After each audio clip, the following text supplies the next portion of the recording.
না সোনা, আমি ছাড়বো না। আরে বাবা ছাড়ুন না, ছাড়ুন আমাকে, ছাড়ুন। কি গো, কি শুরু করেছো তুমি এইসব? হ্যাঁ ঠিক আছে, শেষ বয়সে কি তোমার কুরকুরে নিয়ে উঠেছে নাকি? হ্যাঁ কোনটা ছেলের বউ কোনটা নিজের বউ সবকিছুর পোঙা মেরে বসে আছো। না, এই ব্যাপারটা তো পুরো মাথার উপর দিয়ে যাচ্ছে, কিছুই তো বুঝতে পারছি না। কালকে থেকে বাপের উপরে একটু নজর রাখতে হবে, তাহলেই সবকিছু ক্লিয়ার হবে।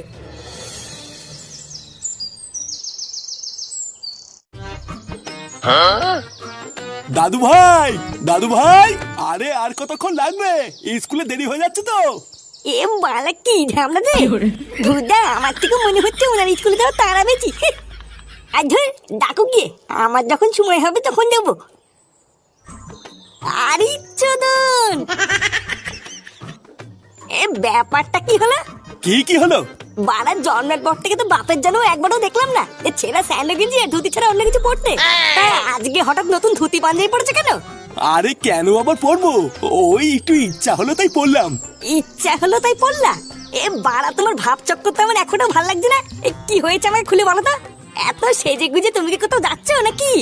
আরে হ্যাঁ, ভাবছিলাম দাদু ভাইকে একটু স্কুলের দিকে দিয়ে আসি। আর শুধু তাই নয়, আমি তো ঠিক করে নিয়েছি এখন থেকে দাদু ভাইকে আমি রোজ স্কুলে দিয়ে আসবো। তোর আর এত কষ্ট করে এখন থেকে দাদু ভাইকে স্কুলে দিয়ে আসতে হবে না, আমি আছি তো। ফাটাকে তুমি স্কুলে দিতে যাবা? না, দরকার নেই। আগে যেমন আমি ওকে স্কুলে দিয়ে আসতাম, এখনো আমি যাব, তোমাকে যেতে হবে না। না না, তুই কেন যাবি? তুই সারাদিন এত পরিশ্রম করিস, তুই বাড়িতেই থাক। বাড়িতে থেকে একটুখানি বিশ্রাম নে। দাদু আমি রেডি, চলো। হ্যাঁ দাদু ভাই, চলো চলো। হ্যাঁ গো, শুনছো? ফাটাকে স্কুলে দিয়ে আসার পথে বাজার করে নিয়ে এসো, বাজার শেষ হয়ে গেছে। আচ্ছা ঠিক আছে।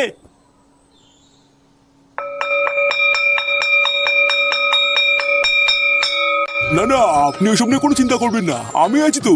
ওসব আমার দায়িত্ব, আমি দেখছি। ম্যাডাম ভালো আছেন? ওমা, আপনি কখন আসলেন? এই তো কেবলই আসলাম। আসলে কালকে আমি না একদম ভুলে গেছিলাম, আপনার নামটাই তো জানা হয়নি। আপনার নামটা যেন কি? ইয়ে মানে আমার নাম হলো নান্টু, নান্টু ভসিবালা। আপনি আমাকে ভালোবেসে নুন্টু শোনাও বলতে পারেন। আপনাকে আজকে খুব সুন্দর লাগছে নন্টু বাবু। ইয়ে মানে কি যে বলেন না আপনি। আজ ধরবো দা। কি হলো? আমি ভিতরে গেলাম। আচ্ছা আচ্ছা যা। তুই নাই স্কুলে এসে তুই দামি শুরু করেছে।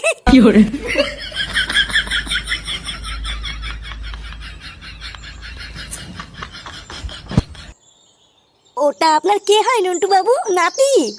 এমা চিচি, এইসব আপনি কি বলছেন? নাতি কেন হবে? আমি তো এখনো সিঙ্গেল, বিয়েই করিনি। ওমা তাই? আপনি এখনো বিয়ে করেননি?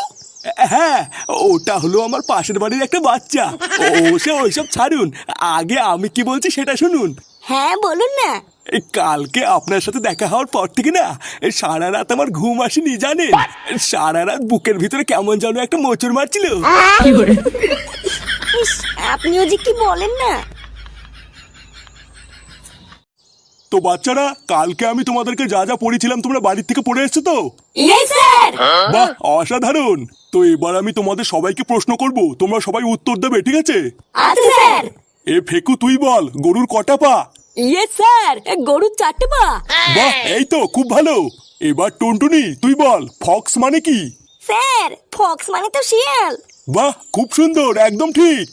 কি রে, স্কুলে আসার পর থেকে তোর মুখটা আমার ভোদার মতন করে রেখেছিস কেন? তোর কি কিছু হয়েছে নাকি? না কিছু না। কিছু না বললেই হবে, কিছু তো একটা হয়েছে। কি হয়েছে বল না। আরে খান কিছু তুই বলছিস কিছু হয়নি। ভূতদার বল এক কথাও বুঝি না। এ ফাটার কেউটে, তোরা পিছনে কি গল্প করছিস রে? মা, কই স্যার, গল্প করিনি তো। কি আবার মিথ্যে কথা? এ কেউটে তুই বল, ভারতের রাজধানী কোথায়? কে? ভারতের রাজধানী কোথায়? ভারতের রাজধানী? ভুলে গেছি স্যার, মনে পড়ছে না। এ ফাটাই তুই বল, ভারতের রাজধানী কোথায়? আরে ধুর, ভারতের রাজধানী দিয়ে আমার কি হবে, আমি জানি না।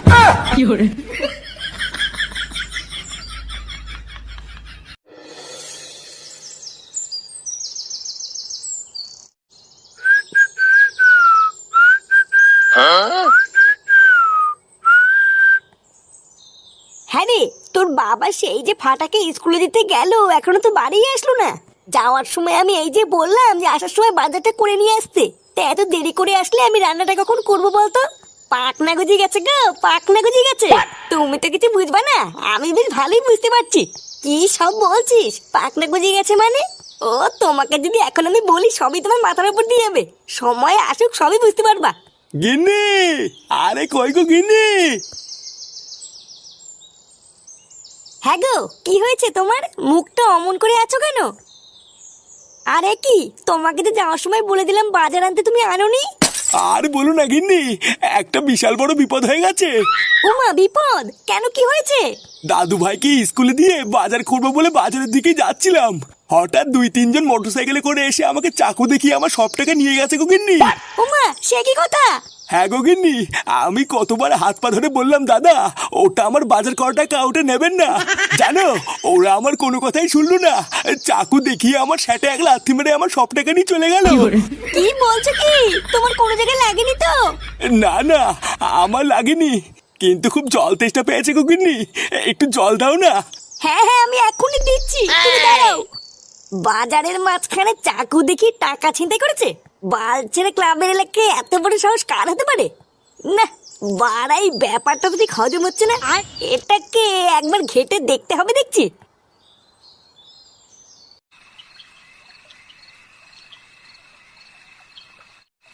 এইসব তুই কি বলছিস কি রে? হ্যাঁ, তা নয় তো কি আমি তোমার কাছে মিথ্যা বলছি নাকি? আমি আর ল্যাংচা আজকে বাজারের প্রতিটা কোনায় কোনায় কি খোঁজ নিয়েছি। আজকে সারাদিনে বাজারের কোনো জায়গাতেই কোনো ছিনতাই হয়নি, কিন্তু তোর বাবা যে বললো বাজারের ভিতর থেকে তোর বাবার সব টাকা ছিনতাই হয়ে গেছে। আরে ছাড়ো তো, ওই সবই হলো ঢপ, বুঝলে তো? তোমার যদি বিশ্বাস না হয় তুমি ল্যাংচার কাছে জিজ্ঞাসা করো না, ও তো ছিল আমার সাথে নাকি। হ্যাঁ গো কাকিমা, আমরা বাজারের প্রতিটা দোকানে দোকানে কি খোঁজ নিয়েছি, আজকে নাকি বাজারে কোনো জায়গাতে কোনো ছিনতাই টিনতাই হয়নি গো। হ্যাঁ রে ফুটো, তাহলে কি তোর বাবা কোনো মেয়ে ছেলের খপ্পরে পড়লো নাকি রে? পড়বে আর কি বলছো, পড়ে গেছে দেখো গিয়ে। ফাটা সেদিনকে বলছিল ওর স্কুলের ম্যাডামের সাথে নাকি বাপের হাবভাব খুব একটা ভালো না। বানার বাল আমার তো মনে হচ্ছে ম্যাডামের সাথেই লটর পটর করছে। তুমি চাপ নিও না, কালকে সকালবেলা ফাটাকে স্কুলে দেওয়ার জন্য একবার যাক, তারপর আমিও যাচ্ছি পিছন পিছন।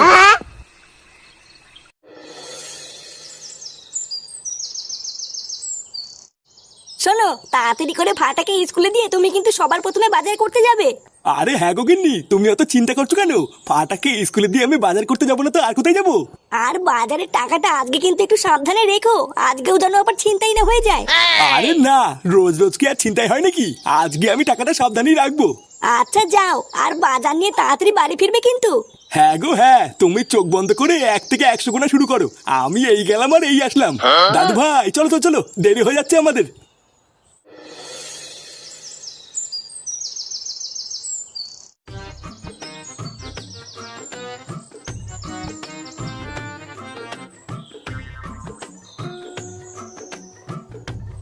দাদু ভাই তুমি এক কাজ করো বুঝলা, এখান থেকে একা একা এবার তুমি স্কুলে যাও, আমার একটা জরুরি কাজ পড়ে গেছে তো ওখানে যেতে হবে।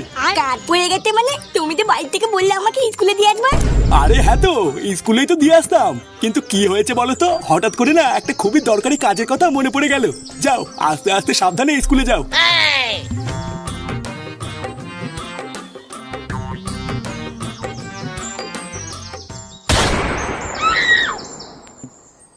কি মধু সোনা, তুমি কতক্ষণ আগে এসছো? জান, আমি আপনার সাথে কথাই বলবো না। মা, কেন সোনা, কি হয়েছে? আমি এখানে আপনার জন্য কতক্ষণ ধরে দাঁড়িয়ে আছি আপনি জানেন? এই জঙ্গলের মধ্যে আমি একা একা দাঁড়িয়ে আছি, আর আপনি এতক্ষণ পরে আসলেন। আহা, রাগ করে না শোনা, আর কোনোদিন এরকম হবে না। আসলে বাড়িতে একটু কাজ ছিল তো, তাই দেরি হয়ে গেল, রাগ করে না শোনা। আজকে তোমাকে মাথায় গোলাপ দিয়ে না পুরো ফুলটুসি লাগছে শোনা। ইস, কি যে বলেন না আপনি। আমার সোনাটা লজ্জা পেয়ে গেছে রে। ওই দেখো মা, তোমাকে আমি বলেছিলাম না, এবার মিলেছে তো। কি? ও শালা বুড়ো মেনসে, তাহলে আমার সন্দেহটাই ঠিক ছিল।